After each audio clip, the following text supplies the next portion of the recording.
বাঙালির পণ বাঙালির আশা, বাঙালির কাজ বাঙালির ভাষা, সত্য হোক, সত্য হোক, সত্য হোক, হে ভগবান।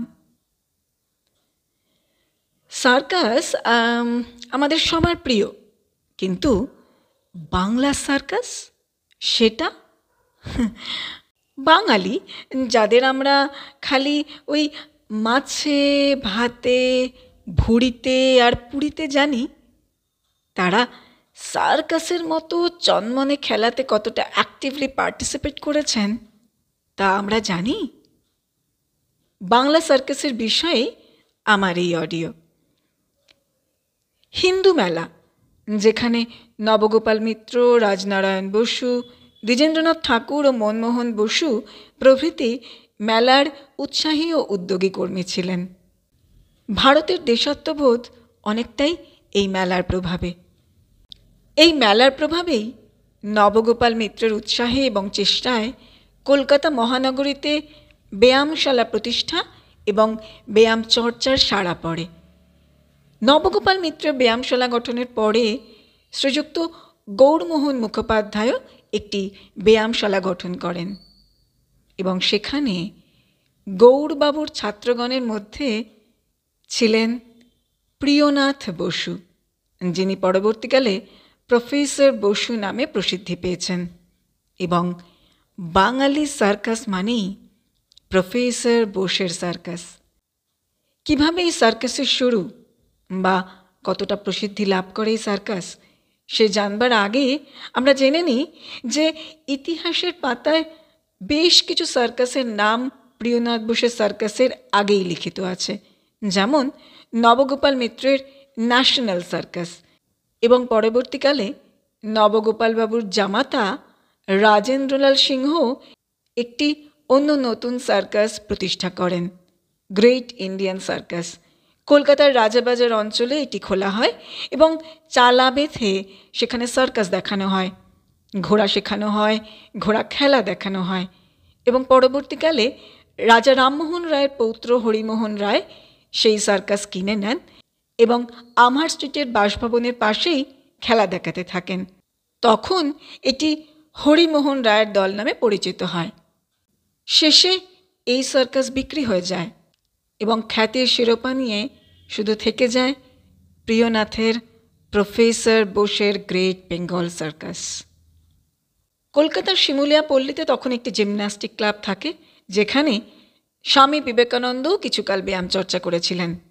সে সময় কলকাতায় বিদেশি কিছু সার্কাস প্রায়ই আসতো এবং খেলা দেখাতো, যেমন উইলসন্স গ্রেট ওয়ার্ল্ড সার্কাস বা চিরানিস সার্কাস।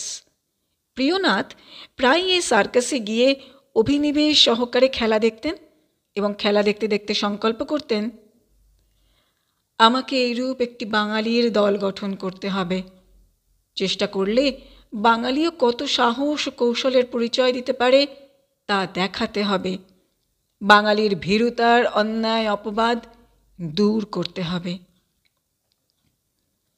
তিনি সার্কাসের খেলা দেখতে গিয়ে অনেক সময় খেলার বিশেষ বিশেষ অঙ্গভঙ্গির বা খেলার যন্ত্রপাতির ছবি এঁকে আনতেন। এই সময় এক অভাবনীয় ঘটনা ঘটে। প্রিয়নাথের গ্রামের রাস্তায় তার এই ক্লাবের সামনে কোথা থেকে জীর্ণ শীর্ণ কঙ্কালসার একটি ছোট ঘোড়ার আবির্ভাব হলো। তার ছাত্ররা যেন অশ্বমেধ যজ্ঞের ঘোড়া ধরেছে এভাবে মহা হইচই করে ঘোড়াটিকে আখড়া বাড়ি ধরে আনল। ঘোড়াটিকে পেয়ে প্রিয়নাথের মাথায় সার্কাস সংগঠনের সুপ্ত কল্পনা আবার জেগে উঠল। তিনি উৎসাহের সাথে ঘোড়াটিকে খেলা শেখাতে আরম্ভ করলেন। এর কিছুকাল পরে গভর্নমেন্ট শিল্প বিদ্যালয়ে অঙ্কন কার্যের জন্য প্রিয়নাথের ৭৫ টাকা বেতনের একটি চাকরি স্থির হলো। কিন্তু তাকে চাকরিতে বাধ্য করবার চেষ্টা মাত্রই তিনি আজন্মপ্রসূত স্বাধীন ভাব নিয়ে গর্জে উঠলেন। চাকরি করতে সম্মত তো হলেনই না, বরং গৃহস্থ সকলের অমতে নিজের অভিপ্রেত পথে অগ্রসর হলেন। পিতার নিষেধ, মাতার অনুরোধ কিছুই তাকে আর ফেরাতে পারল না। স্বাবলম্বন ভিন্ন উপায় নাই, বাঙালির বাহুবল চর্চা প্রয়োজন। এই ভেবে গোপনে বাড়ির মেয়েদের কাছ থেকে কিছু কিছু টাকা নিয়ে কলকাতা ত্যাগ করলেন এবং 1887 খ্রিস্টাব্দে খুব সামান্যভাবে প্রফেসর বোসের গ্রেট বেঙ্গল সার্কাস নাম দিয়ে একটি সার্কাস খুললেন। অল্পকালের মধ্যেই গ্রেট বেঙ্গল সার্কাস বেশ প্রতিষ্ঠা লাভ করল। 1888-তে ডিসেম্বর মাসে রংপুরের দরবার উপলক্ষে তাজহাট রাজবাটিতে খেলা দেখাবার জন্য তিনি নিযুক্ত হলেন। খেলা দেখে রাজা গোবিন্দলাল এত সন্তুষ্ট হলেন যে নির্ধারিত পারিশ্রমিক ব্যতীত দলের প্রধান প্রধান ব্যক্তিকে 25 জোড়া শাল উপহার দিলেন এবং আরও 2 দিন তাদের খেলা দেখানোর জন্য অনুরোধ করলেন। কলকাতার খেলা সাঙ্গ করে সার্কাস দক্ষিণ ভারতের উপকূল ধরে সিংহলে গেল, ফিরে এসে কলকাতার ময়দানে খেলা দেখালো। বারবার কলকাতার খেলা সাফল্যমণ্ডিত হলো। বাংলার লেফটেন্যান্ট গভর্নর স্যার জন উডবার্ন একদিন খেলা দেখে যান এবং তার পক্ষ থেকে লিখে পাঠানো হয়, "The Lieutenant Governor thought your performance a very credible one and much enjoyed it." এরপর সার্কাস রেঙ্গুনে গেল, সেখানেও যশ অর্থ লাভ হলো। সেখান থেকে পিনাং ও পরে সিঙ্গাপুর গিয়ে জবদ্বীপ পর্যন্ত বিজয় গর্বে খেলা দেখালেন। অর্থে ও সম্মানে ভূষিত হলেন এবং দেশের নতুন নতুন জীবজন্তু নিয়ে সার্কাস বারবার দেশে ফিরল এবং কলকাতার ময়দানে বার সাফল্যমণ্ডিত হল।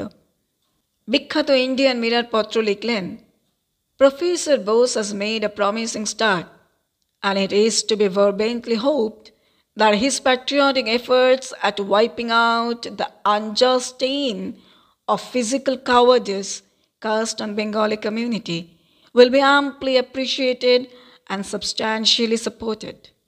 এরপর থেকে এই সার্কাস ব্রহ্ম, মালয় উপদ্বীপ, জাভা, সুমাত্রা প্রভৃতি দেশের নগরে নগরে গিয়ে বহু অর্থ উপার্জন করেছে।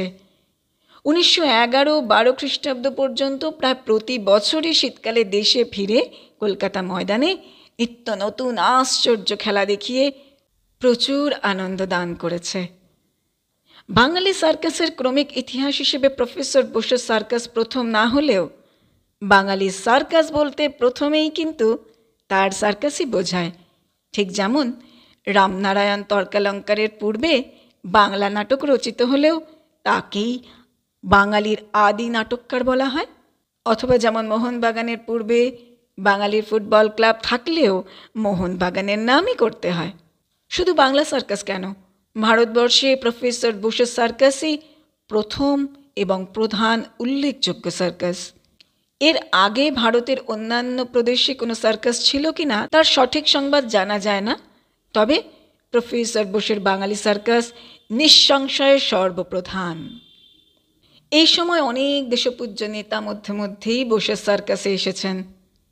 একবার পাঞ্জাব কিশোরী লালা লাজপত রায় সার্কাস দেখতে আসেন এবং সেই উপলক্ষে প্রিয়নাথ তাঁর জন্য অভ্যর্থনা সঙ্গীত রচনা করেছিলেন। তার 2 লাইন, "आओ लाला लाजपत हृदय की धन, भारत की दोस्त तुम भारत भूषण।" এসব একদিকে, আর অন্যদিকে প্রফেসর বোসের হাতে মহিলাদের সার্কাসে অভিনব খেলা প্রদর্শন, বঙ্গ বীরাঙ্গনা সুশীলা সুন্দরী দেবী এবং তার ভয়ানক বাঘের সঙ্গে খেলা, এ এক অদ্ভুত বিস্ময়। হিংস্র বাঘের সাথে খেলায় সুশীলা সুন্দরী সমগ্র ভারতবর্ষের মধ্যে সর্বপ্রথম স্ত্রী খেলাড়ি। কোনো বিদেশি রমণীও তখন অবধি ভারতবর্ষে এমন অসাধারণ সাহসিকতাপূর্ণ খেলা দেখাতে পারেননি। মুসলিম ক্রনিকল লিখেছেন, "Whoever could think before that a sari and slipper wearing timorous Bengali lady, whose face is seldom seen outside the limits of the Jehana, can make herself bold enough to coax and play with 2 large man-eaters like domestic dogs. Thanks to the skill of Professor Bose, who has shown the world that the sinews of the Bengali ladies, who are generally known to be so delicate, are capable of performing such wonderful feats as will unnerve even the bravest of the brave."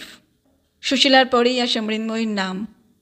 হাতির পিঠে দাঁড়িয়ে সুন্দরবনের বাঘের সাথে খেলা দেখিয়েছিলেন মৃন্ময়ী। কম বিস্ময়ের কথা তো নয়। স্টেটসম্যান লিখেছেন, Miss Mrinmoy introduces a sensation in which a tiger perched on a splendid tusker is the chief attraction. বসে সার্কাস ব্যতীত যদি বড় কোনো বাঙালি সার্কাসের নাম করতে হয় তাহলে কৃষ্ণলাল বসাক মহাশয়ের হিপোড্রোম সার্কাস, এও আমাদের গৌরবের বিষয়। তবে বোসের সার্কাসের বৈশিষ্ট্য এই যে পরবর্তীকালে মাঝে মাঝে বিদেশি খেলাড়িকেও এরা আশ্রয় দান করেছে। কিন্তু এ বাঙালির নিজের ঘরের জিনিস। বাঙালির পরিচালনা, বাঙালির ক্রীড়া, অশ্বারোহী, পশু শিক্ষা, এমনকি বাঙালি রমণী কর্তৃক অশ্বারোহণ, ট্রাপিজের খেলা, বাঘের খেলা, এ এক অনন্য বিস্ময়। তাই বোসের সার্কাস বিদেশের বিস্ময় এবং স্বদেশীর গর্ব ও আদরের বস্তু। তাই বাঙালি শুধুই অলস নয়, বাঙালির ইতিহাস অনেক। আমরা যত জানব আমরা ততই শিখব আর অবাক হব। নমস্কার।